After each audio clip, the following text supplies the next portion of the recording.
Today, we are breaking down the wide receivers attending the 2026 Senior Bowl in Mobile, Alabama. Elijah Sarratt, the Indiana wide receiver, coming in at 6'2", over 200 pounds, checking in at 209. He works best out of the slot, in my opinion, but he does line up wide quite a bit. He's a decent route runner. He's got a good deal of speed and really good stride in routes. I like the way that he cuts in route, able to create a little bit of separation there. I'm watching his film. When it comes to starting in week one, it's going to be because of his blocking. He's a guy, he's easily the best blocker of all these wide receivers. He gets out to the safety on run blocks, really sets that edge. He's really a polished physical wide receiver. When we're talking about his traits as a separator, he's more of a guy that's going to be physical with you at the break point, and that's where he's going to create his separation. He can stack guys vertically, doesn't get a lot of separation there, but again, he wins with physicality at the top of the route, and that's where he's really going to shine. KC Concepcion out of Texas A&M, Cam, he was my favorite one to watch. Great field awareness in this kid. He uses his feet to create separation. He really finds a lot of open space and zone coverage. It seems to be one of the things he does the best, is finding those soft spots and then just kind of sticking in them and making himself available to the quarterback. Concepcion's probably the best prospect that we're going to see there as far as like top end ceiling talent. I've got 3 words for him. It's evasive, strong, and violent. He's very tough to get your hands on out in space.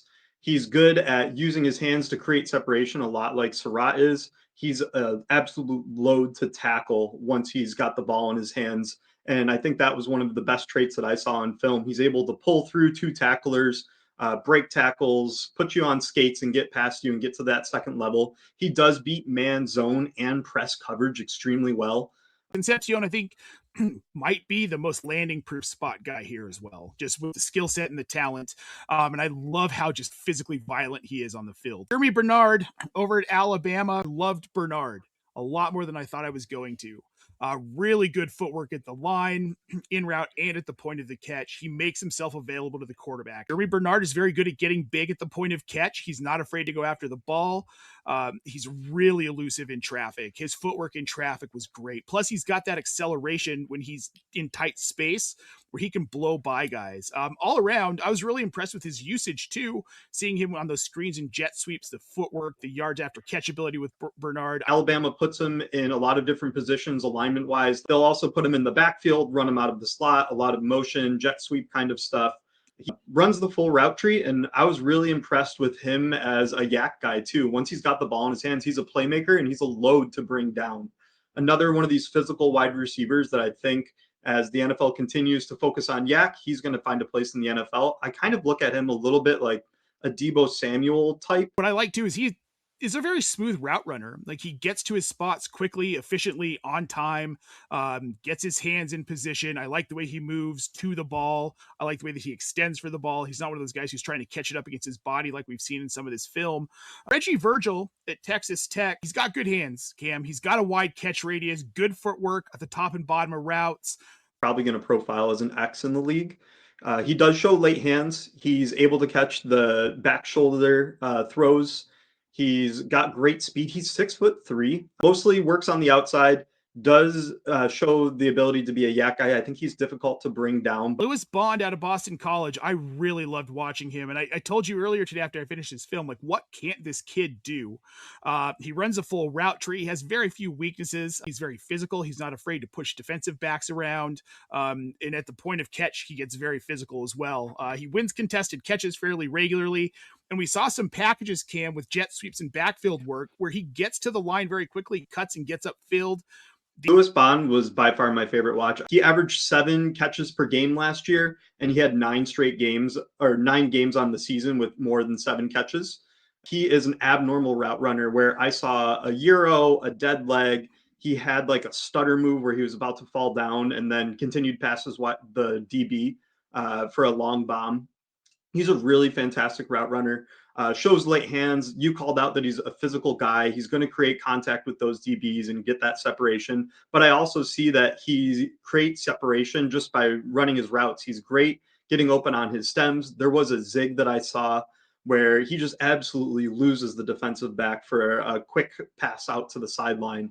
He plucks the ball away from his frame with his hands. I like Boston College wide receivers. I was high on Zay Flowers too. I think sometimes these guys come into drafts underrated because it's Boston College, and well, the most well-known Boston College player is Doug Flutie, if you're old enough to remember. Caleb Douglas, Texas Tech, the other half of this duo, 6'4", 210 pounds. Caleb Douglas, a little bit lanky. He's got long arms, gives him a really nice wide catch radius, and he's able to get at the ball. Pretty good footwork. Size-wise, he's a little bit faster than you would think. His mid-route footwork is excellent. One of the best we saw in all the film that I watched. I think he is another guy that shows late hands. He attacks the ball away from his frame, uses his frame to his advantage on deep balls. He's able to create separation and go up and get it. He's got good speed, and I think he's going to be able to perform the X role at a higher level than some of these other prospects. Ted Hurst, Georgia State, small school guy. He's a speedster. Good hands, lanky arms, wide catch radius, much like Caleb Douglas. Good mid-route footwork. He gets off the snap quickly, but he played at Georgia State. Ted Hurst is 6'3", 195 pounds. Broadcast that I watched film on, they have graphics ready for Ted Hurst. He has a nice package of releases. He's great on the curls. He's a very fiery player. He's talking to the other team's sideline out there. So I think he's got some of that dog in him. Marion Brown over at LSU. He adjusted the ball well to make difficult off-target catches. He's another one of those guys that has a really wide catch radius with his lanky arms, even though he's only 5'11". He makes some quick cuts in traffic. He's got really good footwork. I think the NFL is going to draft him for his kick return and punt return abilities. If you turn on any of his tape, you're going to immediately see that he's electric with the ball in his hands. He's the fastest player in college football. Kevin Coleman at Mizzou. SEC prospect. He's another one of those guys sitting at 5'11", 180. He's not super quick, but he gets by because he has good hands and he uses his body to make catches, which drives me nuts. I think this is a guy who's going to come into the NFL. He's going to be like a jet sweep package guy, kind of gadgety, and I don't see much more for Kevin Coleman than that. Trey Wallace out of Ole Miss. I really liked his film. He's just a general route runner, talented. He wins most of his routes. Good speed, in a good program. I'm kind of surprised he's going to be in Mobile, to be honest. He wins a superlative for me for best headshot. Go look up his headshot at Ole Miss. He won all over the field. He runs the full route tree. They line him up everywhere. I really like Trey Wallace. I'm excited to see what he does. He had good hand placement, caught some low balls, caught some high balls, balls outside of his frame. Vinny Anthony, the last one we're going to talk about here, out of Wisconsin. This is a guy who runs the full route tree. He does it well. He works well in traffic, though, despite that. Some of that, he has really deceptive speed, Cam. He slows his progress in routes, but he operates really well in zone coverage. He's another one of those guys, and we're going to see this a lot with these college receivers, where he's good at finding the soft spots. My favorite thing is his deceptive speed. He was able to really pull away from defenders once the ball's in the air. That's going to do it for us here at Optimus Fantasy Football. Thanks for tuning in. Make sure you are following us here on YouTube. We will be back with tight ends later in the week, and then you can find us all week in Mobile starting on January 26th through January 31st for the Senior Bowl game.